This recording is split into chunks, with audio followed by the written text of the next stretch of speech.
Hello everyone, welcome to NB classes, Labor Law and HRM. I am Vanna. I am covering compensation topic. It is part of HRM Unit 2 Code 55, Code 70 and BBA, MBA and PSU also.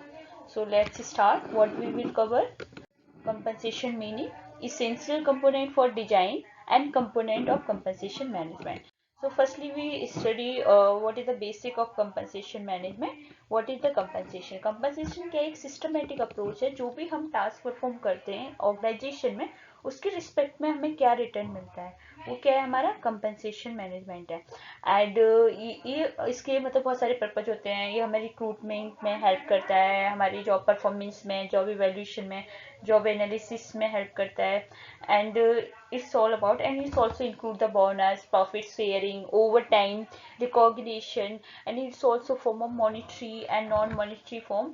But you can understand what we will give to employee. It's all compensation. It may be form of bonus, it may be form of cash, it may be form of salary, it may be form of wages. It's all is the compensation. And और अब हम पढ़ेंगे दो author के बारे में जो कि इन्होंने डेफिनेशन को डिफाइन किया. जो केएसक्यू थे 1995 में, उन्होंने बोला था ये इंक्लूड करते हैं दोनों टाइप के पेमेंट्स को, both type of payment, cash payment and indirect payment. जो भी बेनिफिट्स है, इंसेंटिव है, जो हमें मोटिवेट करते हैं, what we will motivate the employ to achieve a higher productivity, to achieve a higher performance, to achieve a higher quality efficiency. It's all about the compensation. And according to Milkovich and Newman 2005, it's the all form of financial return, what we will receive in the form of money, in the form of bonus, in the form of profit, tangible service, benefits, is all part of the compensation. So we always when we study about the basics, and after that we should study some definition of authentic author. And so I hope it's clear to you. Compensation, आप ये respect मान लीजिए जो एक employ receive कर रहा है, चाहे वो बोनस हो या फिर वो इंसेंटिव हो या कमीशन हो या सैलरी की फॉर्म हो या वेजेस की फॉर्म हो या पर्क हो, फ्रिंज बेनिफिट्स हो, it's all compensation. We will study about the essential of compensation designs. So we have to focus 5 to 6 points when we design a compensation system. Firstly, internal equity, external competitiveness, and built-in incentive linked with productivity, and maintain real wages and increment. So internal equity, it means the suppose in one organization have two employee have a same level of position, maybe they have a different responsibility, different job, but they have a equal performance in organization. For example, in textile industry, production manager and sales manager, they have a both level have same, so we have to provide in both same pay scale, same compensation. सो अगर हम इनमें से किसी को भी अगर हम differentiate create करते हैं, तो कहीं ना कहीं एक जो मैनेजर होगा उसका मोटिवेशन डाउन होगा, और कहीं ना कहीं या तो वो लीव कर देगा ऑर्गेनाइजेशन को, या फिर वो परफॉर्मेंस डिक्लाइन हो जाएगी. तो हम जब कभी भी कंपनसेशन डिजाइन करते हैं, तो हमें ये माइंड में रखना है कि हमारी जो इक्विटी है विद इन इंडस्ट्री के अंदर जो सेम लेवल पे एम्प्लॉय वर्क कर रहे हैं, उनकी सेम पे स्ट्रक्चर होना चाहिए. नेक्स्ट आता है एक्सटर्नल कॉम्पिटिटिवनेस. सपोज हमने अभी एग्जांपल लिया था टेक्सटाइल इंडस्ट्री का. अब हमारे जो नियर बाई जो ऑर्गेनाइजेशन है, या जो वर्ल्ड लेवल पे ऑर्गेनाइजेशन, इंडियन लेवल पे ऑर्गेनाइजेशन है in textile industry, we have to survey all those organisation what will they pay to the employ, या what they pay employee. So we have to the survey all organization and the same level of position, and we have to compare to other organization. We always pay the same structure. Suppose अगर हमारे जो standard है जो market में वो 25K इन month है, और you will provide 20, so it's definitely they plan to leave the organization. So always we have to the survey, and we have to keep in this mind, this point is very necessary, otherwise they are never loyal to your company. When they get an opportunity to higher salary, they automatically leave your organization. सो हमें क्या करना है कि external competitiveness को देखना है कि बाहर क्या मार्केट में चल रहा है, उसके बेसिस पे हमें अपना कंपनसेशन डिजाइन करना है. Built in incentive you can say कि हमें जैसे कि कोई अगर परफॉर्मेंस बहुत हायर कर रहा है, बहुत सेटिस्फाइड है परफॉर्मेंस, तो हमें उसके इंसेंटिव भी प्रोवाइड कराना चाहिए मंथली. और हमारा नेक्स्ट है link with productivity. Link with productivity, जो उसका कंपनसेशन वो उसकी प्रोडक्टिविटी से लिंक होना चाहिए, ना उससे हायर होना चाहिए ना उससे लोअर होना चाहिए। तो हमें मेंटेन करना चाहिए कि कितना वो एम्प्लॉय परफॉर्म कर रहा है इन 1 डे, इन 1 मंथ, इन 1 ईयर, तो उसके बेसिस पर हमें उसका कंपनसेशन डिजाइन करना चाहिए। Maintain real wages, real veg हमेशा हमें प्रोटेक्ट करके रखना है। सपोज कोई एम्प्लॉय आपके ऑर्गेनाइजेशन में आ रहा है, वो आपको 8 घंटे डिवोट कर रहा है, तो आपको उसका ये नहीं कि उसने अगर टारगेट पूरा नहीं किया तो हम उसको बेसिक वेज नहीं देंगे, रियल वेज नहीं, वो आपको देना ही है क्योंकि उसने अपने 8 घंटे आपके ऑर्गेनाइजेशन को दिए हैं। तो इस रियल वेज को हमें मेंटेन करना चाहिए apart from target. And increment जैसे कि हमारे ईयरली इंक्रीमेंट होता है और हमें ईयरली करते रहना चाहिए, अदरवाइज क्योंकि हर किसी को होप होती है जब वो किसी ऑर्गेनाइजेशन में जब वो पुराना हो जाता है तो वो एक्सपेक्ट करता है कि इंक्रीमेंट हमें मिलना चाहिए। अगर किसी दूसरी ऑर्गेनाइजेशन में इंक्रीमेंट मिलेगा तो वो रिटेन नहीं करेगा हमारी ऑर्गेनाइजेशन में। तो ये वेरी करता है organisation to organisation, it's start from 10 to 25। हम पढ़ेंगे कंपोनेंट ऑफ कंपनसेशन सिस्टम्स, कि जब हम कोई भी कंपनसेशन डिजाइन करते हैं तो हमें क्या क्या चीज़ों की ज़रूरत होती है। Job description, job analysis, job evaluation, पे स्ट्रक्चर एंड सैलरी सर्वे। तो देखिए, job description is all about the job duty, title, summary and क्या हमारी जारीज कंडीशन है, कितने घंटे की जॉब होगी, किस लोकेशन पे होगी, क्या क्या रिस्पॉन्सिबिलिटी है हमारी, ये सारा जेडी में आ गया हमारा। जॉब एनालिसिस में कि आपने उसको एनालिसिस किया कि जो जेडी है, जॉब डिस्क्रिप्शन है और जो आप एम्प्लॉय हायर कर रहे हो, जॉब स्पेसिफिकेशन है, वो दोनों right job and in right hand में मैच करने चाहिए। तो एक क्या हुआ, हमारा जॉब एनालिसिस हो गया। एंड उसके बाद आता है हमारा जॉब इवेल्युएशन।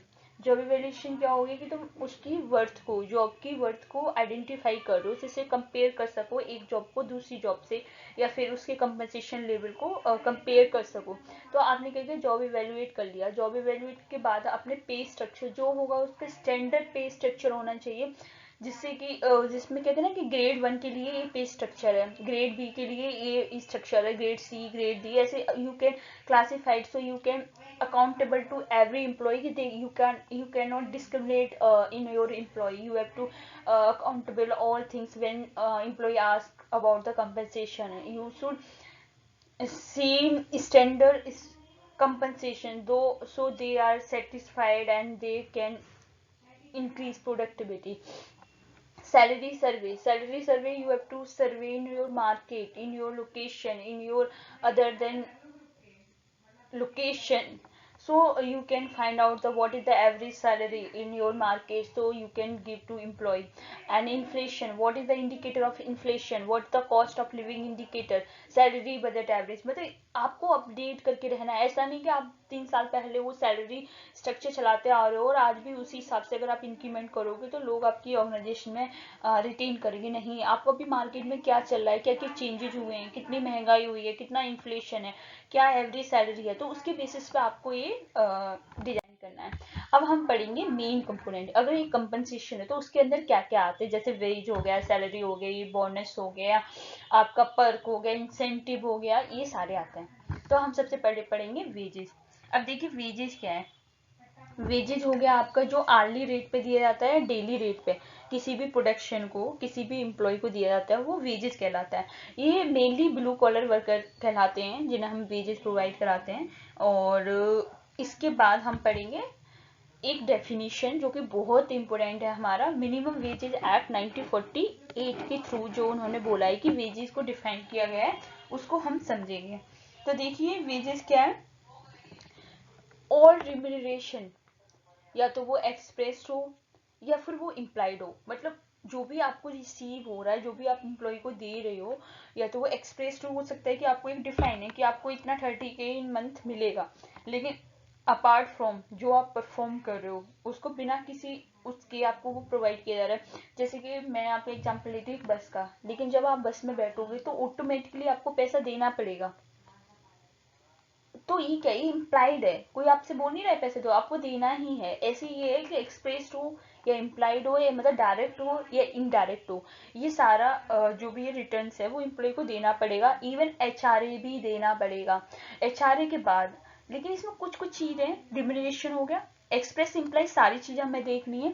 और जो कि हमारे एक पर्सन जो वहाँ पे काम कर रहा है उसकी रिस्पेक्ट में उसको जितना उसकी परफॉर्मेंस के बेसिस पे उसको जितना रिटर्न मिल रहा है, उसके बाद उसका हाउस रेंट अलाउंसेस भी इसमें इंक्लूड होता है। पर कौन सी चीजें जो हमें इंक्लूड नहीं करती है, ये मिनिमम वेजेस एक्ट 1948 कभी कभी पूछ लेता है नेट में कि किस सेक्शन के अंदर डिफाइन हुआ है, तो सेक्शन 2 सबसेक्शन एच। तो देखिए इसमें क्या क्या इंक्लूड नहीं होती, जो आपके हाउस में जो लाइट है, वाटर है, मेडिकल है, अटेंडेंस है, ये सारे जो आपने इंक्लूड नहीं होगी। कोई भी सर्विस, स्पेशल सर्विस, लेकिन उन्हें छोड़ के जो आपको एक स्पेशल ऑर्डर किसी गवर्नमेंट के थ्रू आपको स्पेशल सर्विस प्रोवाइड करिए, एक्सक्लूड ऑल दीज थिंग। आपको कोई भी अमेनिटी, कोई भी सर्विस है वो इंक्लूड नहीं होगी। कोई भी एम्प्लॉय है जो पीएफ हो गया, कोई स्कीम और सोशल इंश्योरेंस अगर आप पेड कर रहे हो एम्प्लॉयर के थ्रू, तो इन सब में वेजेस इंक्लूड नहीं होता है। अब हम पढ़ते हैं वेजेस कितने टाइप के होते हैं। देखिए वैसे वेजेस 5 तरीके के होते हैं। स्टेचुरी मिनिमम वेजेस है, बेसिक मिनिमम वेजेस है, minimum wages, fair wages, living wages और नीड बेस्ड वेजेस। तो स्टेचुरी मिनिमम वेजेस जो होता है इसे हम डिटेल में पढ़ेंगे मिनिमम वेजेस एक्ट 1948 में। लेकिन मैं आपको बता दूं जो गवर्नमेंट ने रूल लगा दिया कि इतना फिक्स होना चाहिए, वो हमारी स्टेचुरी हो गया, मतलब गवर्नमेंट रूल रेगुलेशन के बेसिस पर जो होगा स्टेचुरी हो गया। बेसिक हो गया कि आपने किसी जुडिशियल ने प्रोनाउंस अवार्ड, इंडस्ट्री ट्रिब्यूनल हो गया, लेबर कोर्ट हो गया, उसने आपको मिनिमम वेजेस डिसाइड कर लिया किसी भी वर्कर का, वो बेसिक हो गया। अब हम पढ़ते हैं जो मेनली 3 ब्रॉड कैटेगरी है, minimum, fair and living. Minimum wages में क्या होता है कि मिनिमम वेजेस होता है जो उसकी कैपेसिटी को, जो उसकी फिजिकल नेसेसिटी को, जो उसकी फिजिकल जो उसकी नीड है उसको फुलफिल करता है, एंड अदर कन्वेंशनल नेसेसिटी को भी फुलफिल करता है, वो मिनिमम वेजेस कहलाता है। और मिनिमम वेजेस ये है कि आप किसी भी एम्प्लॉय को मिनिमम वेजेस से कम नहीं दे सकते। ये डिसाइड होता है by the government, by the ways and salary administration, कि आपका एक फिक्स मिनिमम वेजेस है, उसे आपको उससे बिलो नहीं जा सकते हैं। तो मिनिमम वेज क्या है, एटलीस्ट उसकी जो नेसेसिटी है, उसकी जो कन्वेंशनल नेसेसिटी है, उनको फुलफिल करता है। और ये फेयर वेज कम्युनिटी ने हमारे ने बोला है कि minimum wages must also provide some measure of education, medical requirement and amenity. इसमें मतलब ये भी इंक्लूड होता है। अब आता है हमारा फेयर वेजेस। फेयर वेजेस क्या होती है कि थोड़ा सा मिनिमम से अपर होता है। देखिए कभी कभी हायरार्की में पूछ लिया जाता है, ये असेंडिंग में लगाइए, डिसेंडिंग में, तो सबसे कम जो वेजेस होता है वो मिनिमम में होता है, फिर वो फेयर वेजेस में होता है, उसके बाद ये लिविंग वेजेस में आता है। तो फेयर वेजेस में क्या आ गया आपका कि मिनिमम से तो अपर हुआ, और जो बाहर की इंडस्ट्री है उनसे हम कंपेयर करते हैं कि बाहर की इंडस्ट्री में क्या वेजेस प्रोवाइड की जा रही है, उसके बेसिस पे सेम लेवल ऑफ बिजनेस में जो सेम होगा वो हमारी कंपनी में प्रोवाइड किया जाएगा। तो ये सारा क्या हो गया, जो हमारे government of India appointed fair wage committee 1948। और फेयर हमारा हमेशा यही होता है कि जो हमारी बाहर का मार्केट है, क्या चल रहा है बाहर की मार्केट में, कितना वेजेस प्रोवाइड किया जा रहा है, वो हमारा फेयर वेजेस हो गया। अब आते हैं हमारे, इसमें थोड़ा सा रिलेशन इंप्रूवमेंट हो जाता है हमारा लेबर और मैनेजमेंट का, क्योंकि कहीं ना कहीं दोनों अपना एक फेयर ट्रांसपेरेंसी जो डील होती है उसको करने की कोशिश कर रहे होते हैं। अब आते हैं नेक्स्ट लिविंग वेजेस।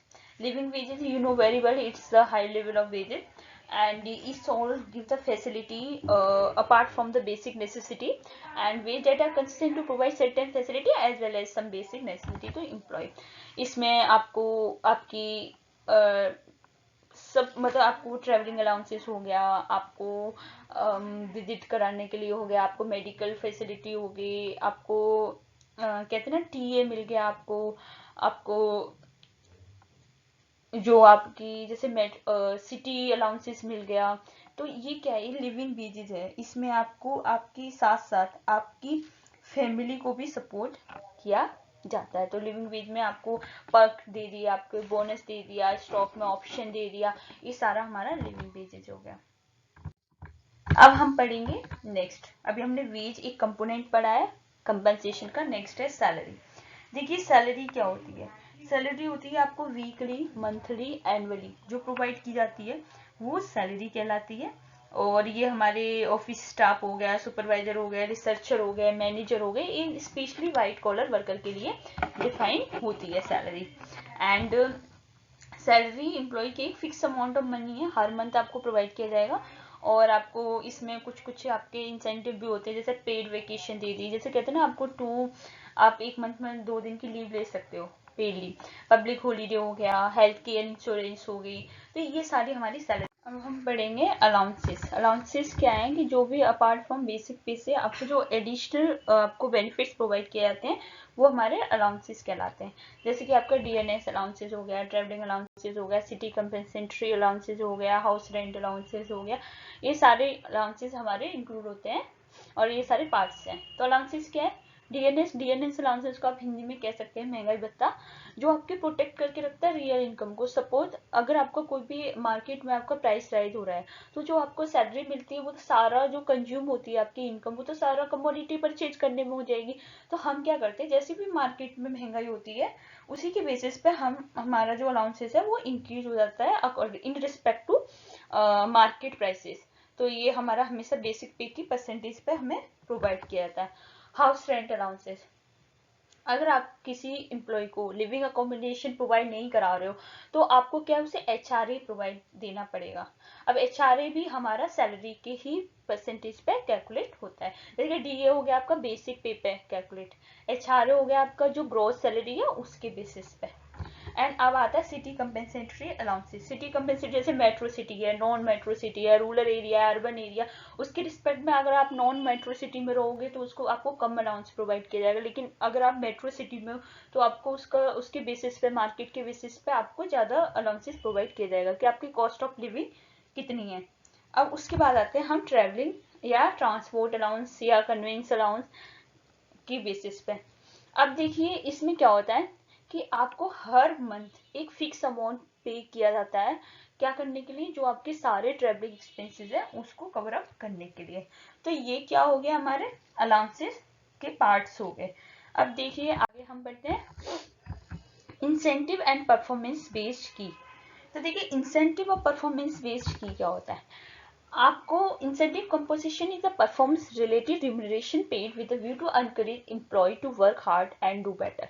मतलब आप इंसेंटिव क्यों प्रोवाइड करा रहे हो, मतलब ये कंपोनेंट है कि आप इंसेंटिव कहते हैं ना, हमारी कंपनी में एम्प्लॉय को इंसेंटिव दिया जाता है। तो ये क्या है, परफॉर्मेंस के बेसिस पर। अगर आप हाई परफॉर्मेंस करते हो तो आपको रिम्यूनरेट पेड किया जाएगा एंड उसको एम्प्लॉय को एनकरेज करने के लिए, जिससे कि वो ज़्यादा से ज़्यादा अपना काम को अच्छी तरीके से कर सके और वो अपनी परफॉर्मेंस को इम्प्रूव कर सके और बेटर कर सके।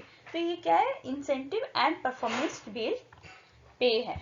एंड इसमें हम पढ़ेंगे इंसेंटिव और क्या क्या है। इंसेंटिव क्या होता है, जो आपको वेज एंड सैलरी प्रोवाइड की जा रही है उसको एडिशन है, मतलब उसके अपार्ट फ्रॉम आपको इंसेंटिव दिया जाएगा। ऐसा नहीं कि आपके वेजेज में ही इंक्लूड कर दिया, आपको वेज प्रोवाइड हो गया, सैलरी मिल गई, उसके बाद आपको इंसेंटिव अलग से प्रोवाइड किया जाएगा।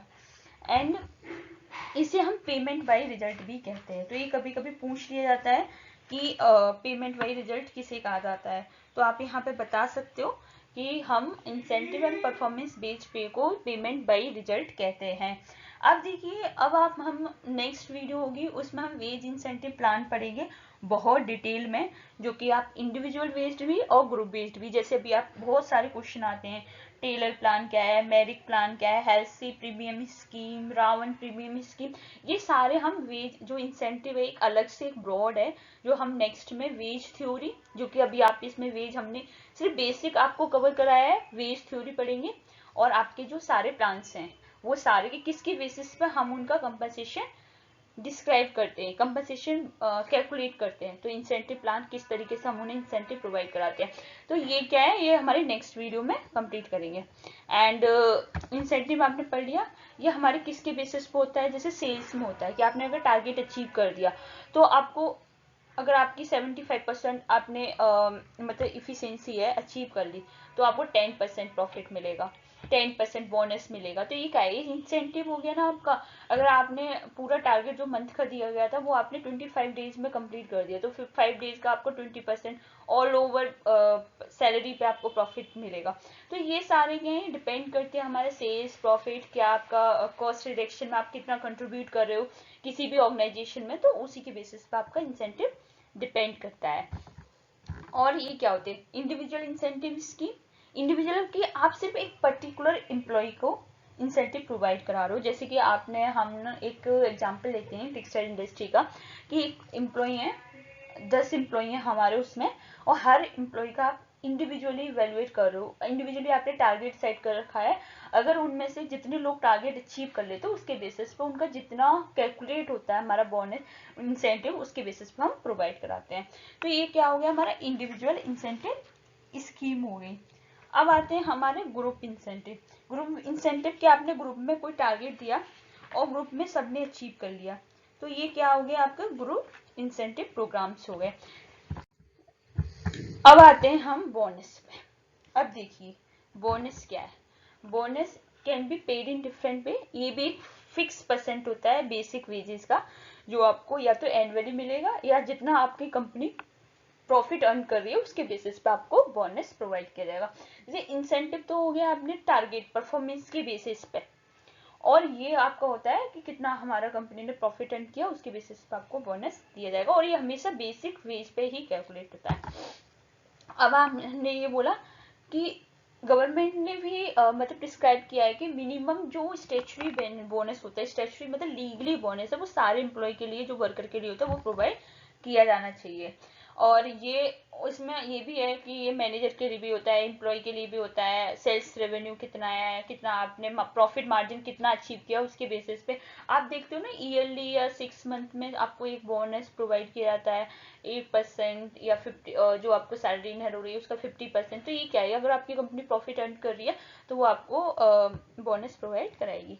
लेकिन इसमें भी एक रीजन है, जैसे आप देखते हो कि कंपनी जो होती है, 2 टाइप्स के बोनस होते हैं जो कि हम बोनस एक्ट में पढ़ेंगे डिटेल में।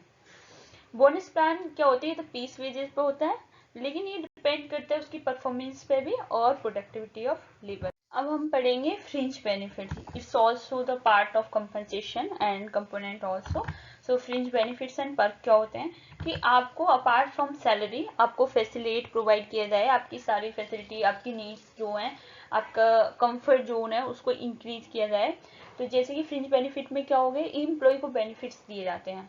ये आपकी सैलरी मॉनिटरी फॉर्म में नहीं आते हैं कि आपको मतलब जैसे कि आपकी सैलरी में ऐड कर दिया, इंसेंटिव आ गया, आपका बोनस आ गया, ये सारे मॉनिटरी फॉर्म हो गए। और फ्रिंज बेनिफिट क्या हो गई कि आपकी बेनिफिट्स क्या है, तो इसमें क्या है, medical care, hospitalisation, accident relief and group insurance, canteen, uniform, recreation and the likes. मतलब फ्रिंज बेनिफिट्स में आपका क्या आ गया कि जो आपको बेनिफिट्स प्रोवाइड किए जा रहे हैं, जैसे आपको कोई इंजरी हुई तो आपको एक डिस्पेंसरी है आपके ऑर्गेनाइजेशन में, आपको एक प्रोवाइड करा दी, या आपको हॉस्पिटल की फैसिलिटी है तो आप हॉस्पिटल में चले गए, या आपको एक्सीडेंट हो गया तो आपको 5 दिन की पेड लीव मिल गई, या अपार्ट फ्रॉम आपको उसका खर्चा भी मिल गया अगर ड्यू टू एम्प्लॉयमेंट आपका वो इंजरी हुई है तो।